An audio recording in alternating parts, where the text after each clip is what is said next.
আসসালামু আলাইকুম। সবাইকে স্বাগত জানাচ্ছি আজকের ভিডিওতে। আজকে আমরা দেখব কিভাবে একাধিক পিডিএফ ফাইলকে একটি পিডিএফ ফাইল করতে হয়। আমাদের বিভিন্ন সময় এই কাজটি করতে হয়, বাট খুব সহজে এই কাজটা আমরা করতে পারি। তো চলুন দেখা যাক এই কাজটা আমরা কিভাবে করব। এই কাজটি করার জন্য আমাদেরকে প্রথমেই আমার কম্পিউটারের কোনো একটি ব্রাউজারের মধ্যে যেতে হবে। আমার কম্পিউটারের মধ্যে যেহেতু সাফারি ব্রাউজারটি রয়েছে, আমি প্রথমেই সাফারি ব্রাউজারটির মধ্যে যাচ্ছি। আমি সাফারি ব্রাউজারটির মধ্যে ক্লিক করছি এবং ক্লিক করার পর যে সার্চ বারটি আসছে, সেই সার্চ বারে যে আমরা পিডিএফ মার্জ অনলাইন লিখে সার্চ করব। পিডিএফ মার্জ অনলাইন লিখে যদি আপনি সার্চ করেন, অনেকগুলো সাইট আপনি দেখতে পাবেন। বাট আমরা সেই সবগুলো সাইটের মধ্যে না যেয়ে আমরা অ্যাডোবির একটা সাইট রয়েছে, আমরা অ্যাডোবির যে ওয়েবসাইটটি রয়েছে সেই অ্যাডোবির ওয়েবসাইটের মধ্যে ক্লিক করব। অ্যাডোবির ওয়েবসাইটে যদি আপনি ক্লিক করেন, তাহলে এই রকম একটা ইন্টারফেস আপনি দেখতে পাবেন।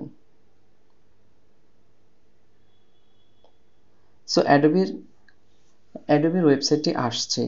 এখানে আমরা একটু দেখি, লেখা আছে কম্বাইন্ড ফাইলস। আমরা এই কম্বাইন্ড ফাইলসের মধ্যে গিয়ে নিচে দেখুন সিলেক্ট ফাইলস বলা আছে।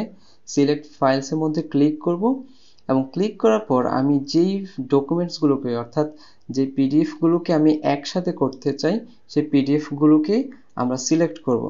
এই কাজটি করার সুবিধার্থে আমি যেটা করেছি, প্রথমে আমি পিডিএফ ডকুমেন্টগুলোকে একটি জায়গায় রেখে দিয়েছি, যাতে করে আমার ডকুমেন্টগুলোকে খুঁজে পেতে সহজ হয়। আমি সেই ফোল্ডারটার মধ্যে ক্লিক করেছি। আপনারা দেখতে পাচ্ছেন আমার এখানে অনেকগুলো ডকুমেন্ট রাখা আছে এবং এগুলোর নাম দেওয়া আছে পেজ 1, 2, 3, 4, 5। আমি সবগুলো পেজকে সিলেক্ট করলাম। সিলেক্ট করার পর আমি আপলোডে ক্লিক করব। আপলোডে ক্লিক করলে যেহেতু 5টি ডকুমেন্ট আছে, সেই ডকুমেন্টগুলো আপলোড হবে এবং আপলোড হতে একটু সময় লাগবে।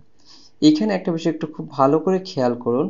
আমি যখন আপলোড করেছি, প্রথম যে পেজটা আপলোড হয়েছে সেটা হচ্ছে পেজ 2, পরটা পেজ 4, পরটা পেজ 3, তারপর 1, তারপর 5। এখানে আপনাকে আপনার কাজের সুবিধার্থে একটু সাজিয়ে নিতে হবে আপনি প্রথমেই কোন পেজটাকে আপনি রাখতে চান। আপনি শুরুতেই ডকুমেন্টের নামগুলো ঠিকঠাক করে দিবেন। অর্থাৎ আমি একদম প্রথমে যে ডকুমেন্টটাকে রাখতে চাই, সেই ডকুমেন্টটাকে আমি নাম দিয়েছি পেজ 1, পরটা পেজ 2, 3, 4, 5 এইভাবে। আমার পেজ 1 লেখা যেটা আছে সেটা আছে 4 নাম্বার। 4 নাম্বারে আমি এটাকে টেনে একদম প্রথমে নিয়ে আসছি। এখনো আসেনি, আমি আবার একটু ধরে এটাকে টান দিয়ে একদম বাম পাশে নিয়ে আসব। বাম পাশে এনে 2 এর জায়গাটা রাখলে অটোমেটিক্যালি একটা চলে আসবে। এবার দেখি 1, 2 ঠিক আছে। 3 নাম্বারে আছে পেজ 4। 3 লেখা যে পেজটি আছে সেটাকে টেনে ধরে আমি 4 এর জায়গায় রেখে দিব। জাস্ট টান দিব, টান দিলে সে চলে আসবে, অথবা মাঝখানে যে খালি জায়গা আছে সেখানে আপনি ছেড়ে দিলেও হবে। আচ্ছা, এইবার আমার পেজগুলোকে সাজানো হয়ে গেছে।